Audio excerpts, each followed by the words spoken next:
By the way, another postponement. Turns out we ain't going to have the Steelers and Ravens tonight. That's been pushed back again. We're going to talk about that as well. And, of course, there's so much more to get into. I mean, where do you want me to go? What do y'all want me to bring up next? I don't know. I have no clue. We'll figure it out. First takes in the house. You never know with me. Right now, we're still in the hunt. We have a lot to play for right now. Locked in, championship focus. Russ to throw for it, and it is caught. Touchdown. Try it on the ground. Chris Carson trying to stay on his feet, and he'll get there. This is why Pete Carroll was so excited to get him back. Wentz throwing, and it is caught for the touchdown. Dallas Goedert. Fourth down upcoming. Got to kick a field goal here. Wentz throwing, and there's the interception. Quandre Diggs. Fly, Seahawks, fly in the Philadelphia end zone. Yeah, I wouldn't exactly call it fly, Eagles fly. What's going on, everybody? Welcome to First Take. Thank you so much for being with us. Stephen A. Smith, Max Kellerman, I'm Molly Karen Rose. Monday Night Football, we'll dive right into it. It's actually the Hawks that are soaring. The Eagles have fallen. Carson Wentz has now had 15 interceptions. He's taken 45 sacks thus far this season. Something like that hasn't happened since the 80s. Max, I'll start with you. They have just... Oh, go ahead.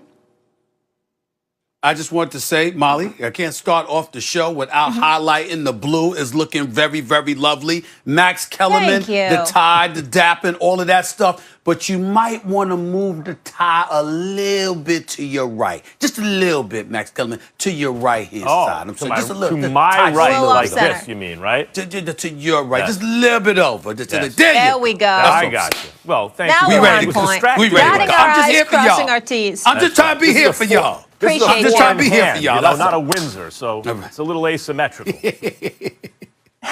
All right, let's go. Philly, guys, just 3 wins. Max, tell me this. Do you think the Eagles need to just clean house at this point? Oh, yeah, there's no other. I mean, like, look, I'm the one. Yes, the answer is yes. I'm the one coming out always and killing Carson Wentz because I noticed since last year when everyone was saying how great he was playing, he was regressing badly. That's continued now till no one can deny it anymore. But, yes, it's not just Wentz. Peterson going for it down 11 on 4th down. And you know me, I'm like all for going for it on 4th down. But situational football, your offense can't do anything. Make it a 1-score game. This is not rocket science. To me, that's Peterson saying, I don't want anything to do with this. Right? He has plausible deniability or whatever. I need to get away from this. Howie Roseman, I mean, a lot of people stupidly passed up on DK Metcalf, Molly, who you and many others were saying, what about this guy over here? You should.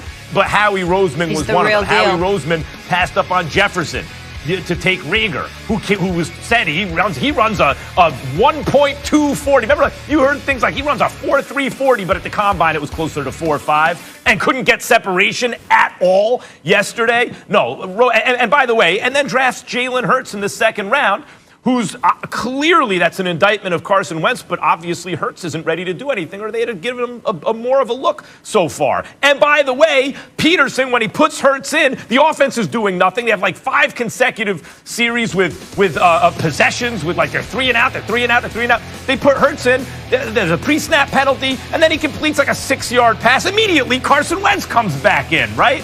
So it's terrible Peterson, but I think it's almost intentional at this point. Peterson's like, I got to distance myself from this. He's a Super Bowl winning coach. He'll get another head coaching job. I think Roseman also, this stinks. The drafting Hurts doesn't make any sense under the circumstances. He keeps missing with the wide receivers, right, in terms of putting something together. And then obviously Carson Wentz. Guys, do I have to keep saying it?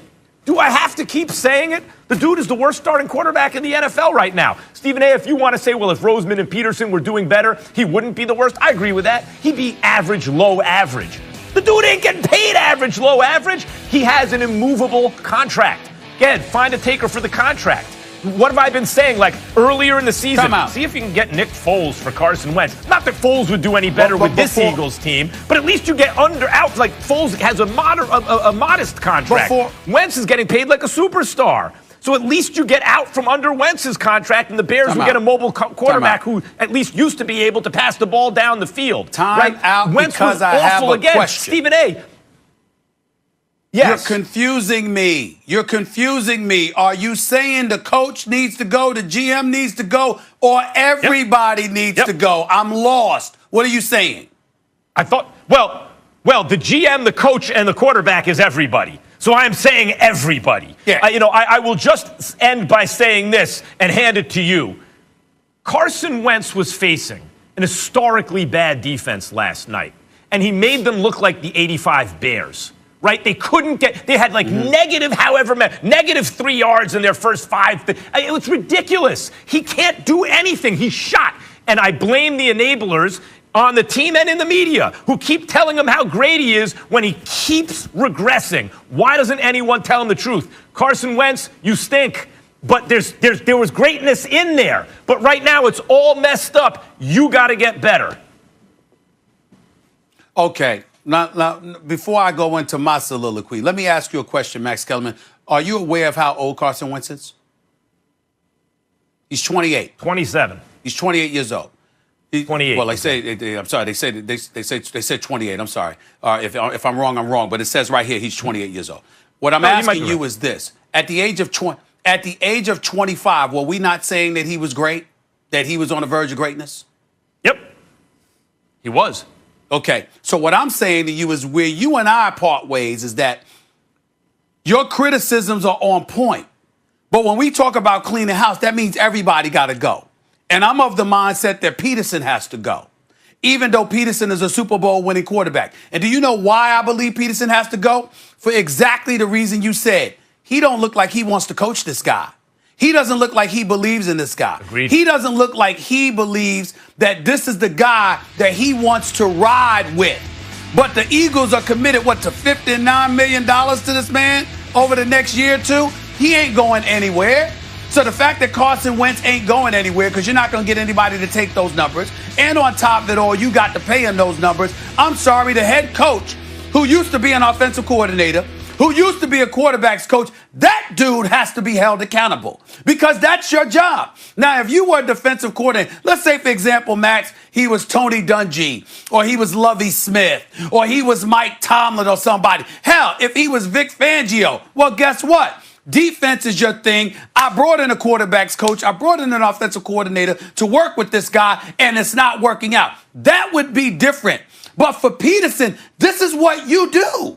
This is what you're supposed to do. Frank Reich was there as the quarterback's coach and the offensive coordinator when the Eagles won a Super Bowl. I get that. But damn, who brought Frank Reich on his staff? That was Peterson. He was a member of your staff. I'd like to believe y'all communicated. I'd like to believe there's a thing or two here that not only you knew and you taught him, but vice versa. He was able to impart his wisdom upon you so you could have a profoundly positive effect on the franchise quarterback. The fact that the quarterback has regressed, we know that he's had injuries and we understand it. But if we looked at Carson Wentz, Max, and saw him hobbling, if we saw that his legs were never the same, et cetera, I get all of that. But when you look at him and you see that he's healthy, that physically, even though he's getting beat up because the offensive line is trash, they can't protect him, he can't even step back to take a deep breath for crying out loud before they're all over him. Still in all, he's getting up play after play, quarter after quarter, game after game. So I have to look at the coach. You don't play. You're the coach. It's your job to figure out a way to maximize this dude's ability. When you talk about his regression, I'm not disagreeing with you. I'm simply saying, wait a minute. When do we look at Peterson? And when do we look at Peterson, Max, and go right to what you said? Think about it, Max, the picture that you painted. You just imagined it. You didn't report it as fact. I'm just talking about one time when you were here on the show and you just utilized your imagination. And you said, imagine Peterson being in that room with Foles, with Carson Wentz, and you talked about what he probably wanted. Well, if you didn't get it, who would know that they were not wanted? It would be Carson Wentz. You're coaching them like you don't want to coach them. So go. That's where I'm at with it. Well, look, I can't. Yes, Peterson's got to go too. Clearly, he doesn't want to coach the team. It looks to me. He looks like he wants no part of it. He doesn't want to coach Carson Wentz. And Roseman, I said also, he's got to go. Roseman screwed this up too bad, including the Hurts drafting. And everything is wrong right now. The team needs to be built from the ground up. Again, they need to just restart. They got a Super Bowl out of this era. They should be very happy. Of course, the quarterback who's responsible for it mainly is out of town. Like, he won all the playoff games and won Super Bowl MVP, and he's not there anymore.